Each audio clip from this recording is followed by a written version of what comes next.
Mammootty Mohanlal super താരമാണ്. എന്നാൽ മോഹൻലാൽ മമ്മൂട്ടിയെ കൊല്ലാൻ വേണ്ടി സാധിക്കുകയാണ്. ജീവിതത്തിലല്ല, ഒരു സിനിമയിലാണ്.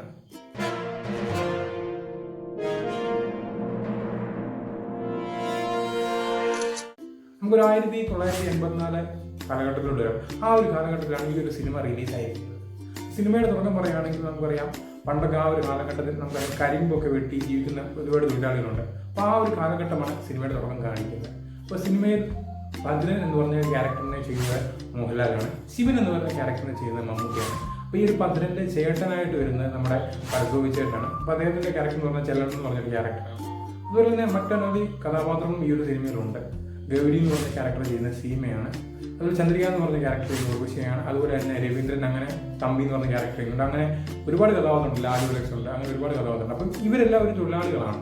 ഇങ്ങനെയാണ് കഥയുടെ തുടക്കം കാണിക്കുന്നത്. അങ്ങനെ പോകുമ്പോൾ ഒരു വട്ടം ഇവരെല്ലാവരും സന്തോഷത്തോടെ ഇങ്ങനെ ജീവിച്ചിരിക്കുന്നുണ്ട്, തൊഴിലാളികളാണ്. അതിനിടയ്ക്ക് നമ്മുടെ ലാലു ലക്സിന്റെ അത്യാവശ്യം നെഗറ്റീവ് ടച്ചുള്ള ക്യാരക്ടർ തന്നെയാണ്. അപ്പോൾ ഇരുവരും അങ്ങോട്ടും ഇങ്ങോട്ടും വഴക്കൊക്കെ ആവുന്നുണ്ട്. ഈ ഭാർഗവയുടെ ക്യാരക്ടർ എന്ന് പറഞ്ഞു കഴിഞ്ഞാൽ അത്യാവശ്യം ഒരു എനർജറ്റിക്കുള്ള ക്യാരക്ടറാണ്. അതുപോലെ തന്നെ അത്യാവശ്യം ഹ്യൂമനൈസർ ആയിട്ടുള്ള ഒരു ക്യാരക്ടറുമാണ്. അപ്പം അങ്ങനെ ഇരിക്കുക പെട്ടെന്ന് ഇവരെ കരിമ്പ് കിട്ടിക്കൊണ്ടിരിക്കുന്ന സമയത്ത് നമ്മുടെ ചന്ദ്രിക എന്ന് പറഞ്ഞ ക്യാരക്ടർ, അതായത് ഉർവശിയുടെ ക്യാരക്ടർ പെട്ടെന്ന് വൊമിറ്റ് ചെയ്യുന്നുണ്ട്. അങ്ങനെ പോയി ആ വൊമിറ്റ് ചെയ്യുമ്പോൾ പെട്ടെന്ന് ഒരു ടിസ്റ്റ് വരുന്നു. അതായത് ചന്ദ്രിക ഗർഭിണിയാണെന്ന് അറിയുന്നു. അപ്പം ചന്ദ്രിക എന്ന് പറയുന്നത് നമുക്കറിയാം മമ്മൂട്ടിയുടെ ക്യാരക്ടറായ ശിവന്റെ പെങ്ങളാണ്. അപ്പം ശിവൻ ആ ദേഷ്യത്തിൽ ഓടി ചെന്ന് കൊല്ലാൻ വേണ്ടി ശ്രമിക്കുന്നു. സ്വന്തം പെങ്ങളെ എന്നിട്ട് ആരും ചോദിക്കുന്നു. അങ്ങനെ പെട്ടെന്ന് ഒറ്റവായി ചെല്ലണം അഥവാ ഭരത്ഗോപിയാന്ന് പറയുന്നു. അങ്ങനെ ആ ദേഷ്യത്തിൽ ഓടി വന്ന് നമ്മുടെ ഭരത്ഗോപിയെ മമ്മൂട്ടി കൊല്ലുന്നു. അതായത് ലാലേട്ടൻ്റെ ഭദ്രൻ എന്ന് പറഞ്ഞ ക്യാരക്ടറിന്റെ ചേട്ടനാണ് ഭരത്ഗോപി, മരണപ്പെടുന്നു. അവിടെ മൊത്തം ആർട്ടിസ്റ്റ് മമ്മൂട്ടിയെ കൊല്ലാൻ മോഹൻലാൽ ശ്രമിക്കുന്നു. പക്ഷേ മമ്മൂട്ടി എല്ലാവരും ഭയപ്പെടുത്തുന്നേരെ പോലീസ് വെക്കി കിടങ്ങുന്നു.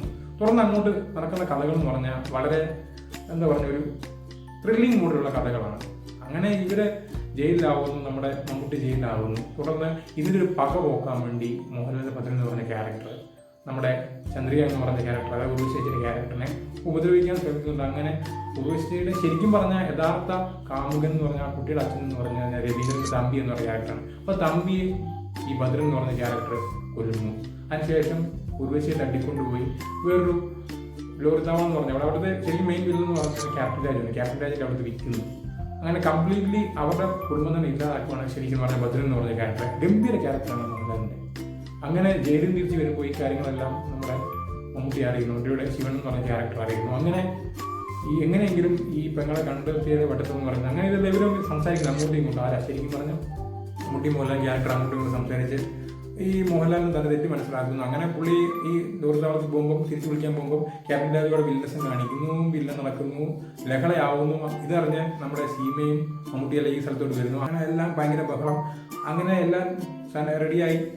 അതായത് ഉർവശിയെ ഞാൻ കല്യാണം കഴിച്ചോളാം എന്ന് പറഞ്ഞ് മോഹൻലാലിന്റെ ക്യാരക്ടറൊക്കെ പറയുന്നു. അങ്ങനെ ഇരിക്കും. പെട്ടെന്ന് ഇതാ എപ്പോഴത്തെയും പോലെ ആ ഒരു കാലഘട്ടത്തിൽ ലിസ്റ്റ് എന്ന് പറയുന്ന പോലെ ക്യാപ്റ്റൻ രാജു കുത്താൻ വേണ്ടി കോടാലിയും ഓടി വരുന്നു. അങ്ങനെ നമ്മുടെ ലാലേട്ടൻ ചാടി വീഴുന്നു. മമ്മൂട്ടിക്ക് വെട്ടേക്കുന്നില്ല, ലാലേട്ടൻ വെട്ടേക്കുന്നു. അങ്ങനെ ശുഭം എന്ന് പറഞ്ഞ ക്ലൈമാക്സിൽ സിനിമ കാണിക്കുന്നു. ഇതാണ് ഈ ഒരു സിനിമ എന്ന് പറയുന്നത്. പക്ഷേ ഈ ഒരു സിനിമ ഞാൻ ഇങ്ങനെ പറഞ്ഞു പറഞ്ഞത് ഇത് ഗംഭീര സിനിമയാണ്. ഇതിലെ കഥാപാത്രങ്ങളുടെ പെർഫോമൻസും കഥയും എല്ലാം ഗംഭീര പെർഫോമൻസാണ്. ആദ്യത്തെ പകുതിയിൽ ഭാർഗവി മുന്നേറുകയാണ്. പിന്നീടുള്ള പകുതിയിൽ ലാലേട്ടൻ നമുക്ക് ഗംഭീര പെർഫോമൻസ് ആണ്. പക്ഷേ ലാലേട്ടൻ്റെ ക്യാരക്ടർ കുറച്ചുകൂടി ഒരുപടി മുന്നിലാണ് ഈ ഒരു സിനിമ എന്ന് പറയുന്നത്. എന്നാൽ ഞാൻ പറയാൻ പോകുന്നത് ശരിക്കും പറഞ്ഞാൽ ഈ ഒരു സിനിമ എന്ന് പറയുന്നത് യൂട്യൂബിൽ നോക്കി കാണാൻ പറ്റുന്ന സിനിമയാണ്. അതിനു മുമ്പ് ഈ ഒരു സിനിമ സംവിധാനം ചെയ്തിരിക്കുന്ന IV ശശിയാണ്. സിനിമയുടെ കഥ എഴുതിയിരിക്കുന്ന സാക്ഷാൽ ലെജൻഡായ പത്മരാജനാണ്. ഈ ഒരു സിനിമ പ്രൊഡ്യൂസ് ചെയ്തിരിക്കുന്നത് മമ്മൂട്ടി, മോഹൻലാൽ, സീമ, IV ശശി എല്ലാവരും കൂടെ ചേർന്നാണ് ഈ ഒരു സിനിമ പ്രൊഡ്യൂസ് ചെയ്തിരിക്കുന്നത്. അപ്പോൾ ഈ ഒരു സിനിമയെ എന്ന് പറഞ്ഞാൽ മറ്റൊന്നുമല്ല, 1984 റിലീസ് ചെയ്യുക കരിമ്പിൻ പൂനക്കര എന്ന് പറഞ്ഞ ഒരു സിനിമയാണ്. ഗംഭീര സിനിമയാണ്. യൂട്യൂബിൽ അവൈലബിൾ ആണ്. ഈ നമ്മൾ കാണുന്നതിലുപരിയായിട്ട് ആ സിനിമയിൽ ആഴത്തിലുള്ള കഥാപാത്രങ്ങളും കഥയാണ്. ഇപ്പം ഞാൻ ഇതിൻ്റെ ഒരു ലഘു കഥയാണ് പറഞ്ഞത്. ഇതിൽ ഒരുപാട് കഥാപാത്രങ്ങളെ പറയാനുണ്ട്. എല്ലാം കൂടെ ചേർന്ന ഗംഭീര സിനിമയാണ്. എന്തായാലും ഈ ഒരു സിനിമ കാണാത്തവർ ഈ ഒരു സിനിമ കാണുക. മമ്മൂട്ടി, മോഹൻലാൽ, നമുക്കറിയാം ബിഗംസിന്റെ ചേർന്നുള്ള സിനിമകൾ കണ്ടിരിക്കേണ്ട ഏറ്റവും മനോഹരമായ സിനിമ കൂടിയാണ് കരിമ്പിൻ പൂനക്കര എന്ന് പറയുന്നത്. അപ്പോൾ കാണാത്തവരൊന്ന് കാണുക. അതുപോലെ തന്നെ നമ്മുടെ വീഡിയോ ഇഷ്ടപ്പെട്ട ചാനൽ ഒന്ന് ലൈക്ക് ചെയ്യുക, സബ്സ്ക്രൈബ് ചെയ്യുക. അതുപോലെ വീഡിയോ ഷെയർ ചെയ്യുന്ന കാര്യം മറക്കരുത്.